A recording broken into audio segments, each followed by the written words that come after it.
Yeah, and it's again much more interesting story than Joan's. So that's also good. Something Yeah, different. something different. Yes. I studied gaming and then I am a UX researcher in gaming. Yeah.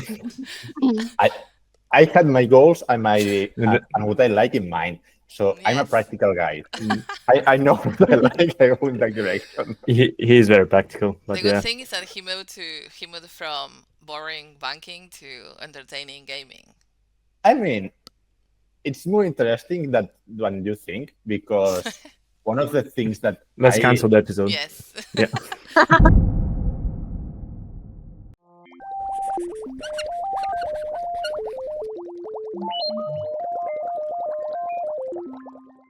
Hi everyone, welcome to the seventh episode of Gaming UX Alchemists. Woo. It's great to have you here today because today is going to be a bit of an interesting topic. We're discussing how different backgrounds shape the UX research. And to answer this question, we'll be talking a little bit about your background, guys, a bit about your life story, and what made you choose UX, and what was your work path towards that. So it's going to be a very interesting session today. And let's start with Mr. Costa. well, before starting, I wanted to share the news that Alex is not here today. That he was also had to be here, but because he's also part of the UX team, we'll miss him today. We Hopefully, he will will. join the next day. It's fine. We'll have another session where he can tell his story too. Exactly. But yes, And Joan, yeah, what made you choose your career in UX? it was a bit of a lucky finding the UX career because I always like video games and I started studying game development and design. The more in terms of coding and mechanics and more the idea of the games. And one of the subjects I had it was UX, where there I discovered all this play testing, all this understanding the behavior of the players, and from that point, I focused my career more in that direction. I did my internship also in gaming UX. And later on, I jumped to another sector that is banking, but also working in UX. There it's a completely different world. I learned a lot of UX, but also about mortgages, about loans, stuff like that. So also very interesting for my life. And then after almost 2 years, I jumped back to gaming. Well, it's what I like. So from banking to gaming, I think Exactly. I would prefer that career switch too personally. Mhm. But So from boring so to would you say entertaining. your background is in more of a game development and design? Well, as I did 2 years also of computer science, so I have a more technical background. Yes, more in coding and also as game development. I played around. I played with a lot of Unreal, Unity, and creating apps and games for PC and mobile. Mini games, short ideas, but yeah, it's more technical. My background, not so academical. Very interesting. And what about yourself, Victoria? Okay, hi. So I have a similar path to Costa, not the same one, but I have a similar. I study media arts in college, and I learn a lot of how to make videos, images, and how like overall media shapes interaction. I also learned how to code, and I had to do some video game projects, so I know how hard it is to make a fun, understandable, and enjoyable like gaming and game experience. But actually, my path started when I had my first job as a technical support assistant in a gaming company. I had to answer questions from players that had like issues or technical issues with a mobile game. So this was like my first start in the video game industry. And over time, I realized that players weren't just like sharing bugs and reporting bugs of the game. They were also telling um, frustrations they had with the game, some suggestions to improve the game. And then I realized how important it is for a game to be improving with time, like in time. So I really like became interested in the why, like why this is happening, why this is the way it is, and how this could be better for players to stay. And then I also became interested in UX in general, which is what it is this about. I mean, improving experiences, making everything more easy to understand and more for people to will to use an app, a game, or maybe a web again. So I start learning UX, like design and research, but eventually when I start working here, I focus more on the research side. And since I had my previous experience in gaming, this made everything easier. I already had a knowledge of how players think and how players understand games and how players perceive games, features, and have like the frustrations they have every day. So this was a good path, and I'm really happy to be here working in UX for this like industry. I really like the gaming industry, and I think players are pretty cool. So yeah, this is my story. Um, a little bit similar to Joan's, but with a little tweak. That's awesome. It's much more fun than Joan's, first of all. But second of all, so you worked in technical support, so you got to speak directly with players, right? Who had Yeah, I had opinions to with you. talk with them through like an email like ticketing service. It's pretty common to be communicating with them through the services. I didn't have to speak with them by phone, fortunately, but I had the opportunity to be talking with them through email, and yeah, that was my experience for about a year and a half. That's actually very underrated because you got literally a direct access to players, right? To their raw opinions, what they liked, what they disliked, like you mentioned. That's Yeah, awesome. I have like experience about their like opinions. Also, I have like access to everything they were doing in the game. This is called the logs. So I was like also like observing everything they do inside the game, every choice they make, every button they pressed. So this is also a way a little bit more technical to know which is their journey when they are playing something. It So you turns out was it's like stalking someone, I but was about to say Yeah. she was talking players basically. yeah, but I legally. mean, I had to corroborate if they were saying it was true or false because sometimes they like to like lie and tell you things that didn't happen just to get free rewards. So you also need to be a little bit more of a stalker to know when players deserve something, when players don't deserve something. That was my job actually. I was about to mention a game, but I better not. Let's move on to let's move on to Lucy. Lucy, Yes. hi. Hi, my turn What about now. yourself? Yeah, how did you end up working in My, Antidote? my story. Well, my path into actually user research isn't linear. Actually, I studied hotel management here in Buenos Aires, Argentina, and a big turning point came when I lived in London and worked as a receptionist. I lived in London for 4 years, and it might actually sound unrelated, but that job taught me a lot about empathy, reading people's needs, and handling diverse situations with patience and care, right? Because I was the first point of contact. So I had to learn how to make people feel heard and comfortable, something that deeply connects with user centered research and UX.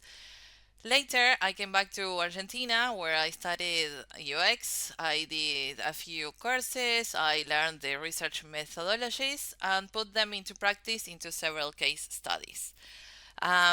My curiosity, I was always so curious. That's why it led me to travel around the world, to study different things, and um, that's why I loved sorry, and that's why I loved UX from the beginning. I started seeing UX everywhere when I was in London, and I was so interested in, hey, what's this? I want to know what's behind people's choices. I want to know how to improve certain things, whether if it's a product or if it's a service. I like talking with people. I like to research. I am curious. I like psychology, so I was like, okay, this is my chance to shine. This is what I like to do. And then I came across Antidote on LinkedIn, and I saw the job opportunity, and I was like, yes, this is my chance to do something that I love. So I applied, and thankfully I started working with them. It's been more than 3 years and a half, and I can't see an ending on this. So I'm really happy so I can apply everything I learned and do the things I love on an everyday basis. That's awesome. I heard something about that company, and they say that it's kind of good company. Yes, yeah, I I heard don't that know. too. I heard that as well. I don't know. Mm. Yeah. That's Lucy, I me. wish some of the hotels I stayed with, I wish they had your mentality of the good customer service. Not going to Yes, lie, but I like that's awesome. to I like to put everything into what I do. So if I can pass it to whether if it's a product now, a game, or an experience, that's a win-win for me. Yeah, and it's again much more interesting story than Joan's. So that's also good. Something Yeah, different. something different. I studied gaming and then I am a UX researcher in gaming. Yeah. Mhm. I I had my goals and my And and what I like in mind. So I'm a Yes. practical guy. mm, I know what I like. I go in that direction. he is very practical, The but good yeah, thing is that he moved from boring banking to entertaining gaming. I mean, it's more interesting than you think because one of the things that let's cancel the episode. Yes. Yeah. no, Don't put it's related. this. No, it's related to all the background and everything because I was doing a lot of UX, and each week was a different part of the banking industry. Not always was a website, and also banking. It's something that affects everyone from 18 years old, 16 years old to It does. 80, 90 years old that want to be integrated in the process and have this.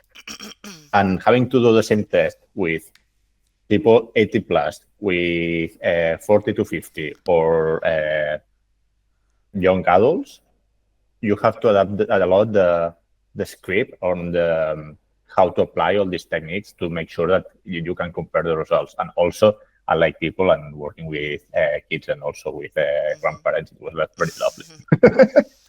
Okay, I that know. was Yeah, the good thing is like I wanted to learn a lot. now.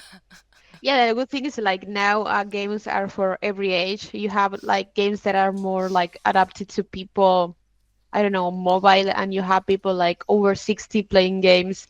So it's not something like only young people do. So yeah, the gaming field is expanding as well. So UX is not only focused on like younger people, it's focused on like a big range of ages.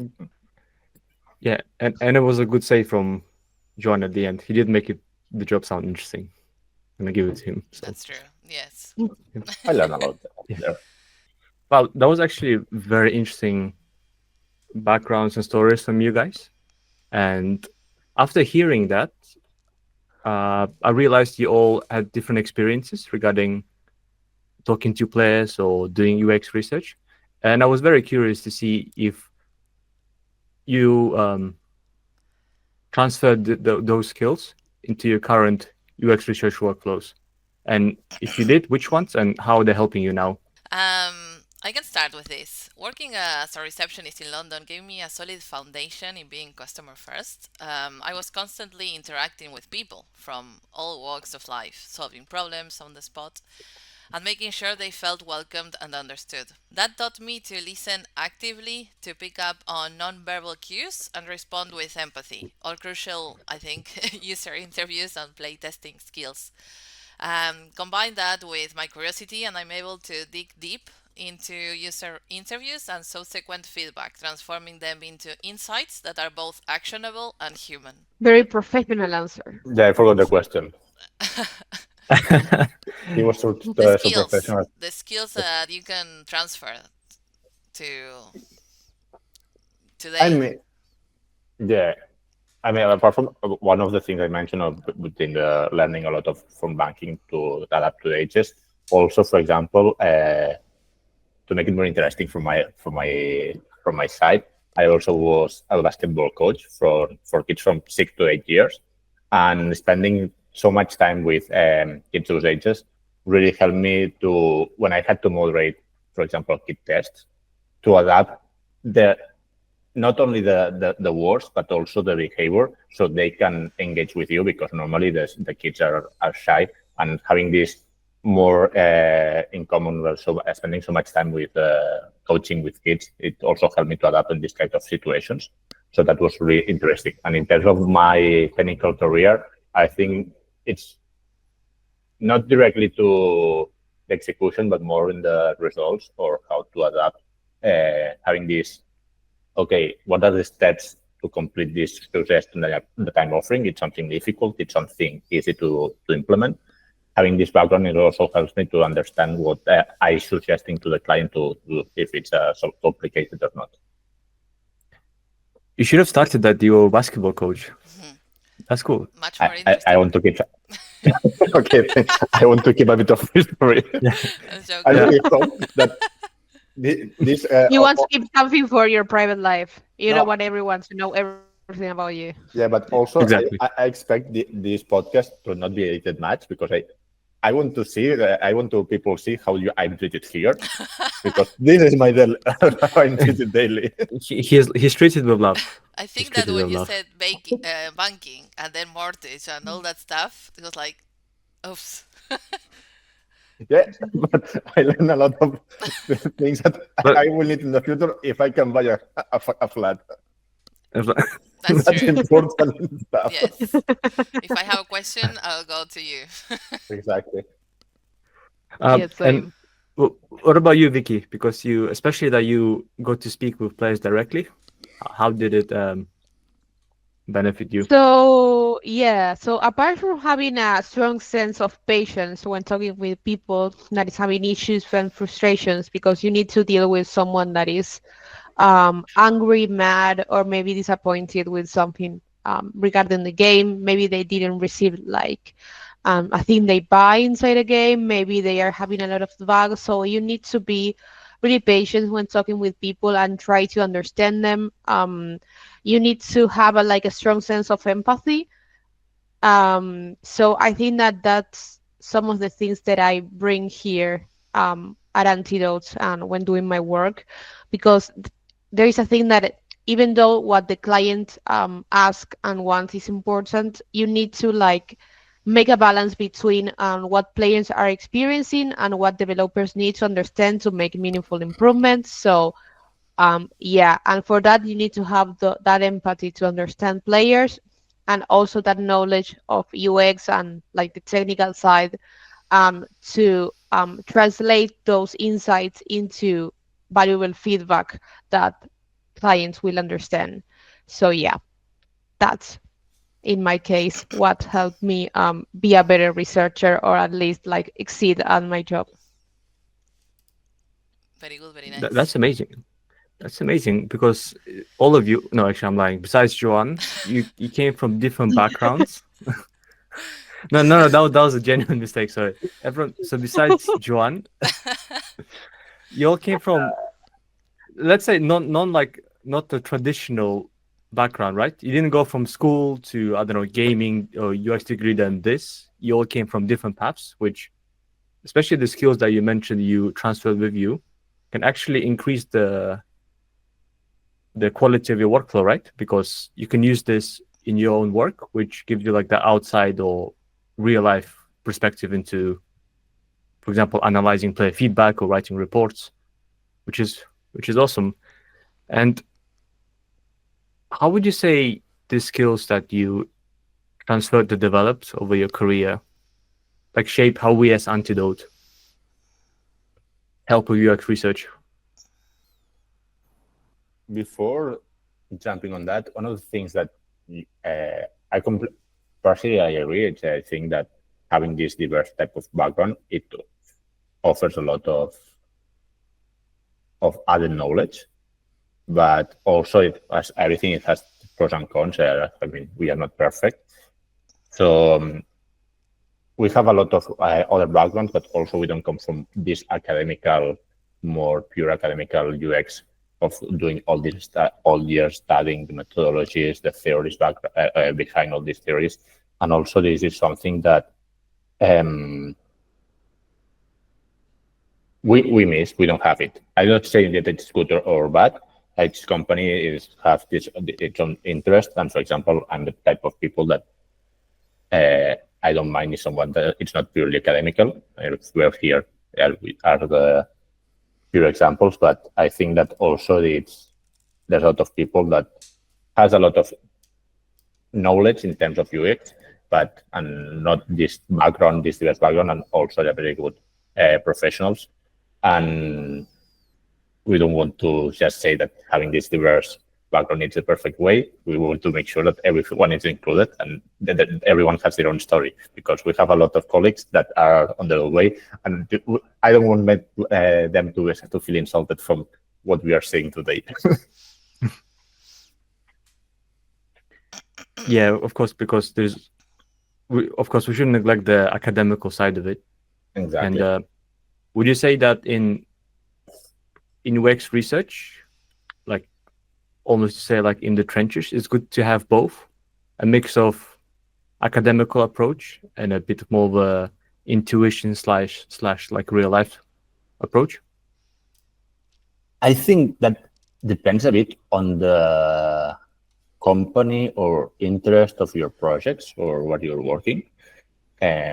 Nowadays, our type of products are very agile, and we need to be very jumping from one methodology to another and trying to be adapting to all the needs, and sometimes skipping some of the steps that traditionally people that it's purely academical are more like strict, more rigid in the way to work, and people that comes from another backgrounds are more flexible and try to adapt more in these type of things. So, for example, if you're doing something more that it's pure research, yeah, maybe I would go from one that is more purely academical. But if you're working more in business and jumping from project to project, from my personal experience, people that has a more diverse background adapt better to this type of work. Yeah. So I think that each position has their own needs. Yeah, I wanted to add that I realize that everyone here, including Alex that is not here, has a different background because we can, um, in a way, approach problems from different angles. So having like people having studied like game design or other people having experience in customer service or support, or maybe having studied like academically or maybe with courses. It doesn't have to be in college. UX and similar. I think that having these different backgrounds have us like approach like projects in different ways, but all the ways are correct. And if someone is missing something or maybe needs help, I believe that everyone in the team will have like a way to help them because of their background and their knowledge. So yeah, but apart from the academic like background, I think it's important to know how to talk with clients, how to move fast when the deadlines are close, and how to like communicate the findings in a way that is understandable for the client. So it's not only the things that you have studied in the past, whether if they are academics, and that is also the way that you handle the projects and you communicate things um, within your team and with the client. And I would like to add to this that we at Antidote, we have to adapt every day to different things and to different clients. And there is not a structure on the things we do. So we take everything we learned through our lives, through however we learned it, and put it into our everyday daily work. Because every client is different, every project is different, so we have to adapt. And I think that the way we work, which is hands-on role, let's say, brings speed, intuition, and a closer connection to the product and the people we work with, whether if it's players or if it's a colleague. I also Mhm. this this type of each week it's a different project. For me, it's more interesting and challenging than not being working in a end product company that it's always working with the same product and 1 year with the same Definitely. website or the same app. And it's something that Yeah, I always look at for when I change it from my roles, my job positions. That okay, I want to be in a dynamic part of testing, not always in the same. Mhm. But still, I don't want to discredit or take credit of us that we didn't go to college to study. We all have our own studies, and we apply it on an everyday basis. Yeah, and you actually do because I work with you guys, um, and one of the common praises that we receive from other studios, it's always communication and adaptability. Especially you, Vicky and Lucy. You always get praise for responding fast and with empathy, which you as well, Joan, you as well. Well, But we are close to the client. We are on the front line of the yeah, projects. yeah, but the interesting thing, you both worked in customer service, and I do really believe that those skills that you acquired back then are helping you in here as well. Which, as we know, it's okay. It's about delivering results, blah blah blah. But communication sometimes is as important, or if not more important, right?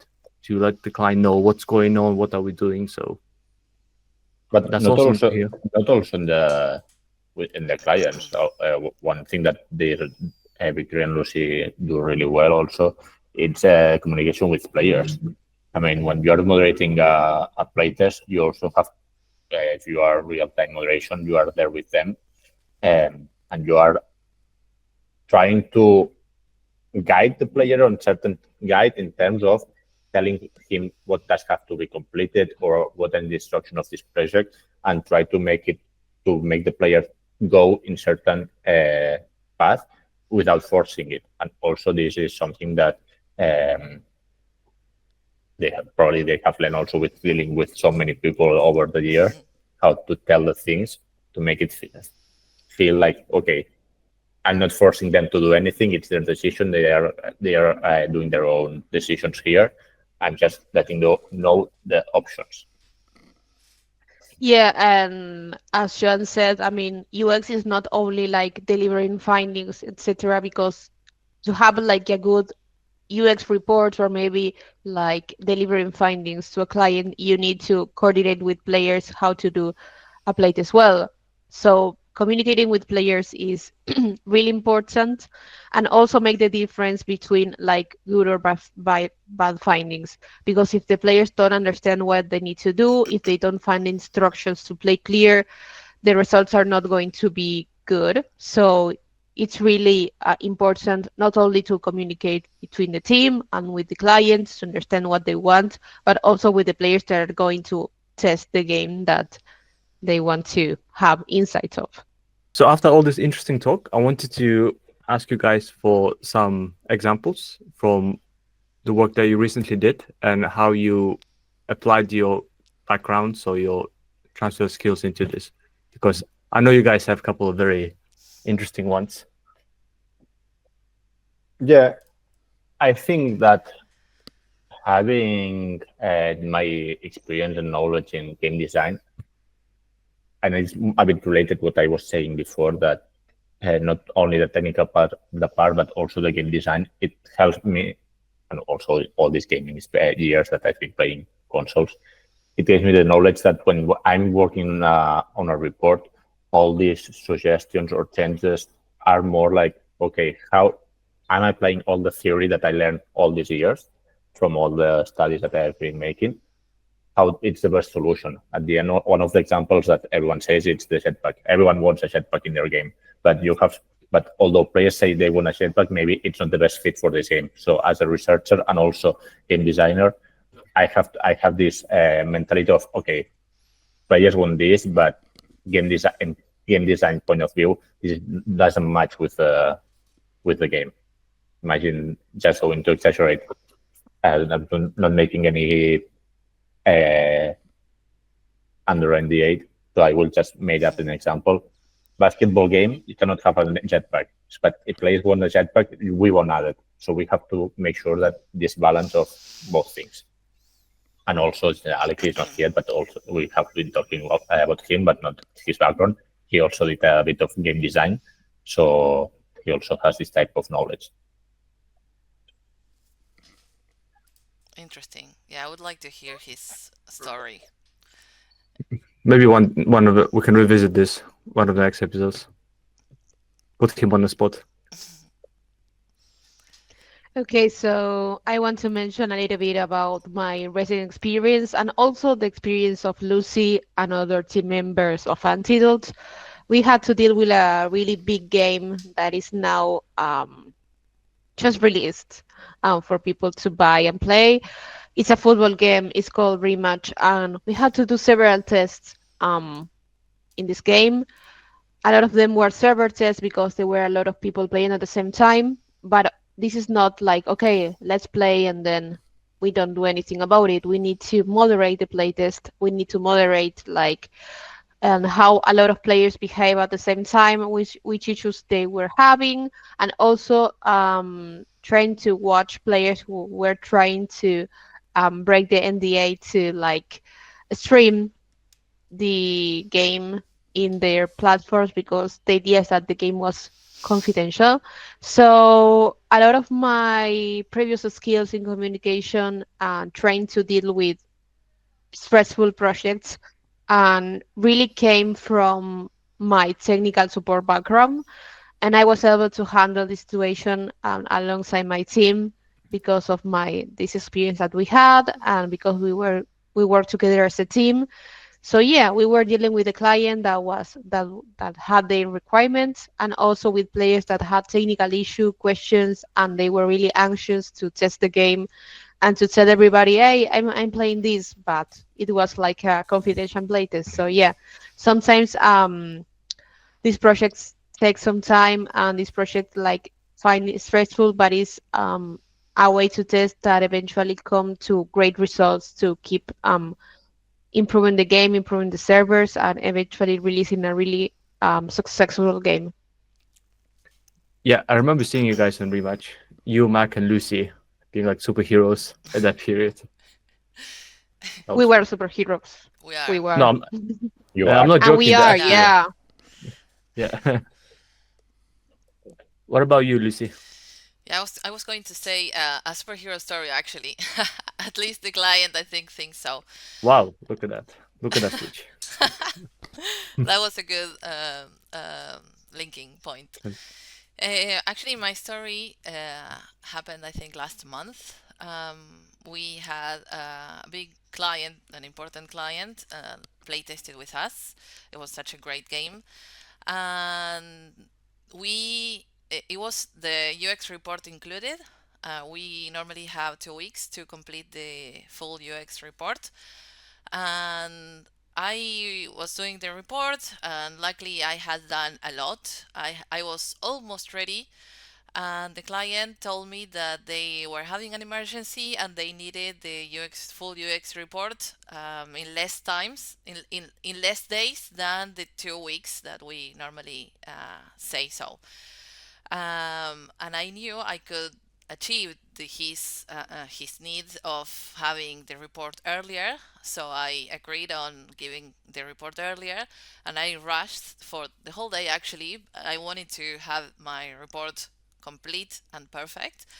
So I knew that they were having an emergency, and my full UX report was like 90 pages long, the PowerPoint. So I Oh, thought that, yeah, it was a long one. I thought that they were not going to have time to read my extensive report. So I did the executive summary, 3 pages long, easy, all the findings summarized for them to just read and know what the problems were. And they were really grateful for what I did, for that executive summary that saved them time. And I think this up this skill for all my experience in customer facing roles and putting the client in this case first, and the empathy um, that led me to do this. Hopefully they come back. Yeah, they were really happy with that. Yes. I need They will come to back I did a screenshot of the manifesting. email. I did a screenshot of Yeah, the email and I need to like put it here somewhere Uh, to see the you, I, you, reaction. sh- I you I don't should. know. I don't know if you remember, but my previous desktop backgrounds were the screenshot Yes. of positive comments that clients and teamwork shared. So I had Yes. always the messages there. That's a You should do it, motivation. guys, because sometimes because I follow your projects and I speak, and you guys do a lot, and I know for you it's like normal nowadays, right? Project done, but from outside view, it's you always do everything like very nicely and on time, which is like very underrated skill. So Thank you. And that's why you're one of the best teams. Thank they you. are, We are. yeah. And yeah, and also as I also want to feel like a superhero, so I will share another example. No, we need Mo- to move on. Sorry, no. No, I will share it. Yeah, I I have led just to take notes, but more in the technical aspect of my computer science or more in the coding part. That I will also put a bit of narrative here just to make it more beautiful. We did a test in the lab that we don't. I won't share the game. The game will still will be unknown, so for the players. I You got got it. it. I got it. Yes. I mean, it's public because we are in the credit, so we can say the name. Uh, that one of the comments of the people over there, it was like, and I am just throwing flowers to myself right now that I Yes, was yes, the do it. all in one tool because having this more technical background, it really make it all the solving the issues of the game that I didn't know the how it was, and I haven't made it myself. It was the client's game, but solving all these technical, okay, which folders I have to go directly because I know where the data is, how to solve this more jumping the books, how to restart certain areas. It make it more efficient that we didn't have to go back to the client to the people of the IT, come back to say, hey, you have to go to this folder and remove this file because all my knowledge of coding and stuff, it was more agile working this way. So I just went to the player, remove the folder, just continue. And we didn't lose so much time just having to wait on their answers. So yeah, in these cases, more technical aspects that help us to solve these non-direct in-game issues. very nice, guys. I try to go fast. Yeah, no, it's fine. I would honestly speak again, as always, much more to you, but I think unfortunately it's time to wrap this up.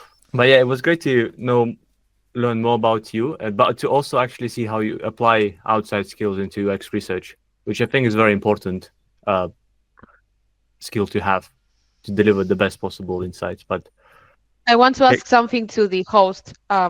Which is your background? Quickly. uh, No, me- not your Antidote is my background. your. White wall. Yeah, that's an answer background. I see that. I'm not blind for now. you put me on the spot here, but well, I come from sports management background. I Wow. went from Spain, which I speak zero Spanish. I don't know how. Then I moved to UK and I studied sports management at Bournemouth University.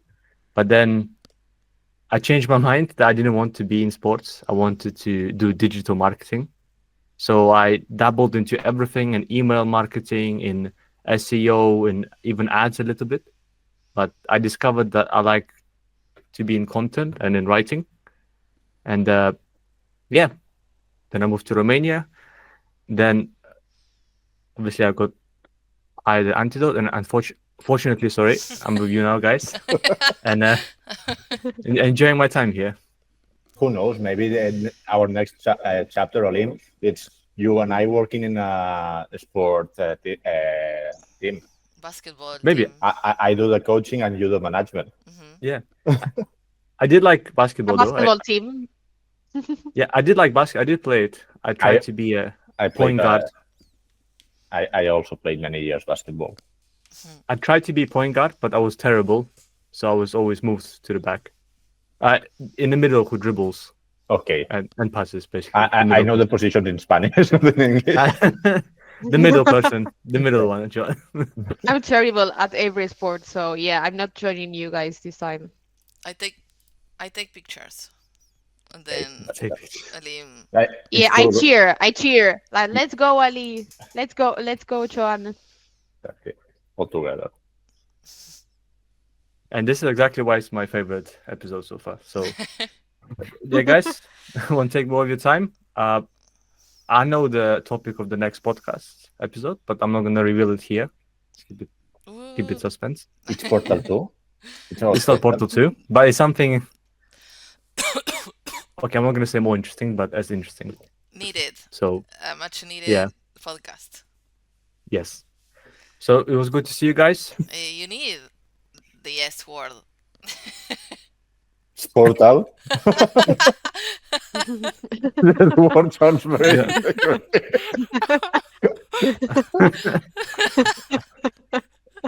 All right. Ay, Dios. It's good. It's a good time to good time cut to end here. it. Like and subscribe, guys. See you next one. Bye. Thank you.